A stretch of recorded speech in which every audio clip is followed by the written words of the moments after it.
Sir जय Hind. Major general एके Chaturvedi sir, जय हिंद। बहुत बहुत शुक्रिया समय देने के लिए। Thank you sir. जय हिंद। मुझे भी बहुत खुशी है आपके चैनल पे आने पे। Thank you sir, thank you. इतना कीमती समय आपने दिया। दरअसल सर एक बड़ी अहम खबर आ रही है कि तमाम मुस्लिम देश जो हैं, उसमें मिडिल ईस्ट के हैं, चाहे इंडोनेशिया, इस तरफ हम आ जाए, ये एक मुस्लिम नेटो बनाना चाहते हैं। नेटो की तर्ज पर एक संगठन करना चाहते हैं जिसमें तमाम मुस्लिम देश होंगे, वो एक दूसरे की मदद करेंगे। आर्थिक मदद भी होगी, तकनीकी मदद भी होगी और सैन्य मदद भी होगी। जरूरत पड़ने पर अगर क्या एक देश जंग में जाता है तो क्या तमाम मुस्लिम देश उसके पीछे खड़े हो जाएंगे? ऐसे कई सवाल हैं जिनका जवाब मैं आपसे जानना चाहता था। तो सर ये जो मुस्लिम नेटो का कंसेप्ट आया है, पहले तो धर्म के आधार पर ये नेटो जैसा संगठन बनाना चाहते हैं। इस पर ही कई सवाल हो सकते हैं, लेकिन कैसे आप इसको देखते हैं और इसके पीछे का मकसद क्या है बनाने का? देखिए, जो ऑब्जेक्टिव अभी तक ओपन डोमेन में आए हैं उनमें पहला ऑब्जेक्टिव है कि काउंटर टेररिज्म। लेकिन जब हम काउंटर टेररिज्म की बात करते हैं तो एक IMCTC, Islamic that international Muslim counter terrorism coalition already exist करता है जिसमें 42 मेंबर है 2015 से। लेकिन क्या है जी। कि क्या उसमें पूरे मुस्लिम देश हैं? नहीं। वो एक तरह से जैसे कि एक इराकी लेजिस्लेटर ने बोला था कि ये एक सुन्नी ऑर्गेनाइजेशन बन के रह गया है। तो उसमें करीब 42 देश ओके। हैं वो अपने आपस में। लेकिन सबसे बड़ी चीज है कि जो वो IMCTC है उसको 3 देशों का पूरी तरह से सपोर्ट है, US, UK, फ्रांस। और चाइना भी कह रहा है कि ओके। हम उसके साथ कोऑपरेट करने को तैयार हैं। ये चीज आप याद रखिएगा, आगे भी इसमें बात करेंगे। जो मुस्लिम नेटो बनाने की बात चल रही है, इसमें एक तरह से 25 देश होंगे। 25 देश में एक जी। कोर ग्रुप है, एक उसके जो है पार्टनर कंट्रीज हैं, और तीसरे हैं जो एसोसिएटेड मेंबर्स हैं। जो कोर ग्रुप है उसमें अगर आप गौर करें तो उसके जो मेंबर्स हैं वो सऊदी अरेबिया जो प्रपोज्ड है, पाकिस्तान, तुर्की, Egypt, Bangladesh, Malaysia, United Arab Emirates, Jordan, Bahrain and Afghanistan. अगर आप इनमें देशों में देखो, इनमें ही आपस में बहुत कॉन्ट्रडिक्शन है आज की तारीख में। अगर देखिए पाकिस्तान को जो फ्री वीजा था UAE और सऊदी अरेबिया में वो भी बंद हो गया है। जी। तो ये है, अफगानिस्तान से उनकी एकदम तनातनी चल रही है, तो वो कैसे उनसे करेंगे। इन सब में अगर आप देखें तो सिर्फ एक बहरीन एक ऐसा देश है जो कि शिया देश है। शिया सुन्नी डिवाइड बहुत स्ट्रांग है। अगर आप 1948 से जो लड़ाइयाँ चल रही हैं अगर आप देख लें, उसमें कभी भी ये एक साथ नहीं रहे। अभी भी आपको याद होगा कि ईरान ने कॉल दी थी खमेनाई साहब ने कि कि जी। भाई पूरे मुस्लिम उम्मा एक साथ आना चाहिए। लेकिन उस पर भी सऊदी अरेबिया, तुर्की और UAE ने कोई रिस्पॉन्ड नहीं किया, बिल्कुल। क्योंकि उसमें उनमें आपस में ही एक लड़ाई चल रही कि कौन मुस्लिम देश उम्मा का लीडर, कौन खलीफा कौन बनेगा। तुर्की जी। सोचता है मैं खलीफा बनूं, ईरान सोचता है मैं, ईरान शिया है तो उसको कोई सुनने को तैयार नहीं है। सऊदी अरेबिया तो अभी तक एक्नॉलेज लीडर था जिसको कि अमेरिका का भी सपोर्ट है, तो क्या वो तय होगा। तो एक ये इसमें बहुत है। दूसरे उनके जो दूसरे देश है, जो पार्टनर देश हैं, वो है ईरान, इराक, दोनों एक तरह से कहा जाए शिया मेजोरिटी देश है। इंडोनेशिया, ओमान, कटार, कुवैत, मोरक्को। अगर देखिए इसमें नॉर्थ अफ्रीका के भी देश हैं, Morocco, Algeria, Tunisia and Libya. जो एसोसिएट मेंबर्स हैं जो कि अजरबैजान, कजाकिस्तान, उज्बेकिस्तान, तुर्कमेनिस्तान और ब्रुनाई। अच्छा, इसमें अगर आप देखिए अजरबैजान, ईरान और अजरबैजान में एकदम तनातनी है। जब इनकी लड़ाई हुई थी अजरबैजान आर्मीनिया की, तो जी। तुर्की ने सपोर्ट किया था, ईरान ने इनको सपोर्ट नहीं किया था अजरबैजान को। हालांकि दोनों शिया कंट्री है लेकिन उनमें बिल्कुल। आपस में तनातनी है। जी। दूसरा जो ये 3 कंट्री है, कजाकिस्तान, उज्बेकिस्तान और तुर्कमेनिस्तान, ये रशिया से ज्यादा अलाइंड है देन एनीवन एल्स। क्योंकि उनके एक साइजेबल ओ, रशियन पॉपुलेशन भी है उनके यहाँ। और दूसरा ये है कि उनके इंटरेस्ट जो है उनके साथ मिलते हैं रशिया के साथ। तो इसमें भी ब्रुनाई जो है वो एक तरह से फंडिंग कंट्री है, वो एकदम दूर है, वो इनका कभी सुन नहीं रहा। तो ये एक दूसरा इसमें बिल्कुल सर। है। जो इनके ऑब्जेक्टिव है, अगर उस पर आप गौर करें, काउंटर टेररिज्म ऑलरेडी है। दूसरा, मॉडर्नाइजेशन ऑफ मिलिट्री। अरे भाई, मिलिट्री मॉडर्नाइजेशन कौन करेगा? इनमें कौन सा प्रोड्यूस करता है एक्सेप्ट जी, टर्की और now lower end of technology Iran के अलावा कोई कंट्री में कोई मिलिट्री इक्विपमेंट तो प्रोड्यूस कर नहीं रहा।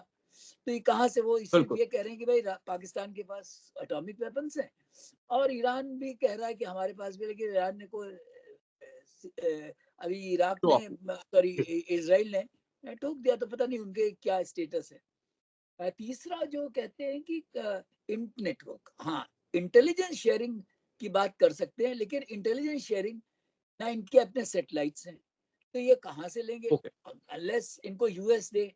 तो इसका मतलब एक जो चीज बहुत निकल के आ रही है कि इस नेटो को अगर इफेक्टिव होना पड़ेगा तो किसी एक बड़े देश की मदद को चाहिए हो, चाहे यूएस एंड वेस्टर्न पावर्स हो, रशिया हो या चाइना हो। अगर इनका ओके, इनको सपोर्ट नहीं है तो इनको कुछ नहीं मिलेगा। तो ये एक दूसरी चीज इसमें गौर करने वाली बात है। ये कह रहे हैं कि एक्सटर्नल फोर्सेस से लड़ने के लिए तो 48, 56, 67, 73, कभी भी ये देश एक साथ लड़े नहीं है। आज की तारीख में भी जो मिडिल ईस्ट में लड़ाई चल रही है, क्या वो एक साथ हैं? क्या यमन नहीं, और सऊदी अरेबिया एक पेज पे आएंगे? वो तो एक दूसरे को मरने मारने पे तुले हुए हैं। इंडोनेशिया, मलेशिया, उनमें आपस में क्या यारी दोस्ती है? ऐसा कुछ नहीं है। तो मुझे लग रहा है कि ये एक ideal kind of a concept है, जिसकी मतलब मुझे बहुत इससे बहुत ज्यादा अभी उम्मीद है नहीं। दूसरा, आप देखिए कि ओआईसी भी है। ओआईसी आज की तारीख में बिल्कुल, इनको कोई सपोर्ट नहीं करता। हाँ, हमारा अब अगला सवाल आता है कि हमारे ऊपर क्या इसका असर पड़ेगा। जो ये बिल्कुल कह सर, रहे हैं कि भाई इससे एक तो इस एरिया में टेंशन बढ़ जाएगी, क्योंकि पोस्ट 5 अगस्त बांग्लादेश भी अब हमारे साथ वैसे दोस्ती नहीं है जैसी पहले थी, और वहां पे भी इस्लामिस्ट फोर्सेस ने काफी कब्जा कर रखा है। पर मुझे क्या लगता है राजेश जी की इकोनॉमिक्स जो है वो बहुत एक इम्पॉर्टेंट फैक्टर होता है। आज अगर आप ओके, देखिए कि अफगानिस्तान जो पाकिस्तान के साथ नहीं जा रहा है, उसमें उसको इंटरेस्ट ये दिख रहा है कि इंडिया के साथ वो ट्रेड करने में बहुत खुश है। और फायदा, जो इंडिया जी, ने वहाँ इंफ्रास्ट्रक्चर डेवलपमेंट की है, तो इसकी वजह से। इसी तरीके से अगर आप देखिए बांग्लादेश, अगर इंडिया सपोर्ट नहीं करेगा तो उनकी जो बेसिक एक्सपोर्ट इंडस्ट्री है टेक्सटाइल की, वो फुस हो जाएगी। तो आज नहीं कल उनकी समझ में, अगर आप देखिए कि एकदम से आवामी लीग को फिर से सपोर्ट मिलने लगा है। अभी उनके प्रेसिडेंट ने जैसा स्टेटमेंट दिया, या इवन बीएनपी नहीं तैयार है इस चीज के लिए, तो जमाते इस्लामी कुछ भी करता रहे, वो उनकी बात चलेगी नहीं वहां। जो इतने इंटरेस्ट इंटरट्वाइंड हैं कि हमारे बांग्लादेश के, कि वो, तो ये देखिए दो मेजर देश जो ये जो है, जो हम कह रहे हैं कि इंक्रीज टेंशन। दूसरा, balance of power in south Asia, कि अगर, हाँ, ये कोशिश की जा रही है कि बांग्लादेश और पाकिस्तान, अगर आप पाकिस्तान प्रेस देखें तो वो कह रहे हैं कि बांग्लादेश हमारे साथ क्यों करेगा, हम तो एकदम इकोनॉमिकली वीक है, तो जी, जी, बांग्लादेश भी वीक है, तो हम दोनों मिलके क्या कर पाएंगे? कुछ नहीं कर पाएंगे। तो उनमें दोनों देशों में एक अलग अलग लॉबी है जो एक दूसरे के साथ जाने को तैयार नहीं है। हाँ, कश्मीर का मुद्दा जो ओआईसी जैसे उठाता है, वैसे ये लोग उठा सकते हैं कश्मीर का मुद्दा। तो इसके चलते हुए जो इंडिया को एक्शन लेना पड़ेगा, कि एक तो उसमें जो सेंध लगाने की जरूरत है कि यूएई, सऊदी अरेबिया, तुर्की, जो ब्रिक की अब मेंबरशिप वो चाहता है, तो तुर्की, ये तीनों, और ईरान, ये चारों अगर रहे तो पाकिस्तान का, ये मुझे लग रहा है कि पाकिस्तान का एजेंडा है, तो ये चलेगा नहीं। नंबर एक। नंबर दो, कश्मीर के लिए हम लोगों को, जो अभी हमने एक बढ़िया इलेक्शन कराया है, एक गवर्नमेंट आ गई है, और इसके साथ हम लोग काम करते रहेंगे। और आज नहीं तो कल लोगों की समझ में, जब शैला रशीद रशीद जैसे लोग सुनने लगे कि भाई मेन स्ट्रीम में आता उनका है, जी, उनके इंटरेस्ट कहाँ है, तो वो अपने आप लोग मानने लगेंगे कि ये होगा। इसके अलावा जो सबसे बड़ी चीज ये है कि जब तक इसको किसी एक बड़ी पावर का सपोर्ट नहीं होगा, जिसमें कि ओके, अभी भी ना यूएस ने कुछ बोला है, ना फ्रांस ने कुछ बोला है, ना यूके ने बोला है, अनलेस उनमें से कोई इनको सपोर्ट नहीं करेगा, या चाइना या रशिया सपोर्ट नहीं करेगा, तो ये नॉन स्टार्टर है। मेरे हिसाब से ये नॉन स्टार्टर है तब तक कि जब तक कि ये बड़े देशों में से कोई इनके साथ आने को तैयार नहीं होता है। अ, तो आज की तारीख में मुझे लगता है कि एक आइडिया है जो एक बहुत ओके। आइडियलिस्टिक आइडिया है, लेकिन कितना सफल होगा ये भविष्य बताएगा। तो इसलिए मेरे ख्याल में कि अभी तो इसके बारे में और थोड़ा जानने की जरूरत है। तो थोड़ा वेट एंड वॉच करना पड़ेगा, लेकिन एक पॉइंट मेरा बड़ा अहम है सर कि ऐसे तो धर्म के आधार पर दुनिया को बांटना ये भी तो बहुत गलत है कि आप मुस्लिम वर्सेस फिर क्रिश्चियन हो जाएगा, मुस्लिम वर्सेस हिंदूज हो जाएंगे, तो ये भी तो एक गलत मैसेज है। बिल्कुल गलत मैसेज है। और ये देखिए, लेकिन ये अगर आप गौर कीजिए कि ये 57 देश जो मुस्लिम मेजोरिटी देश हैं, इनमें जी। से एक भी सेक्युलर देश नहीं है। वो लोग सेक्युलर ओके। मानते ही नहीं है। वो तो कहते हैं, क्योंकि आप देखिए जो मोनोथीसिस रिलीजन्स हैं, ये उनका मानना यही है कि अपने दीन का हमें प्रचार करना है, तो दुनिया वो ओके। मुस्लिम बननी चाहिए, उनका एक इरादा है। तो ये एक ऐसे अपस्कर्शियन सोच है जो कि उनकी प्रगति के लिए बाधक रहेगी। क्योंकि आज की तारीख में भी देखिए कि जो सऊदी अरेबिया और यूएई हैं, वो इंडिया के साथ क्यों दोस्ती बढ़ाने के चक्कर में है? क्योंकि उनका एक ट्रेड इंटरेस्ट है। अफगानिस्तान क्यों जी। इंडिया के साथ दोस्ती बढ़ाना चाहता है? ट्रेड इंटरेस्ट है। ईरान चाबहार आपको दिया है, उसने पाकिस्तान को तो नहीं दिया, क्योंकि उसकी अपने ट्रेड इंटरेस्ट है कि आईएनसीटीसी जो वो है, international north south corridor, trade corridor है, बिल्कुल। जी। उसका फायदा उसको तभी मिलेगा जबकि इंडिया उसके साथ होगा। जो सेंट्रल एशियन रिपब्लिक्स है वो इनके साथ नहीं होंगे। तो ये जी। धर्म के नाम पर ये बढ़ाना। अच्छा, आप देखिए डुप्लिसिटी, उग्युर के बारे में इनमें से कोई नहीं बोल रहा कि उग्युर के साथ अन्याय हो रहा है चाइना में, उसके बारे में कोई कुछ नहीं बोल रहा। कोई तो नहीं बोल। ये चीजें जो हैं, मेरे ख्याल में ये अभी नॉन स्टार्टर है।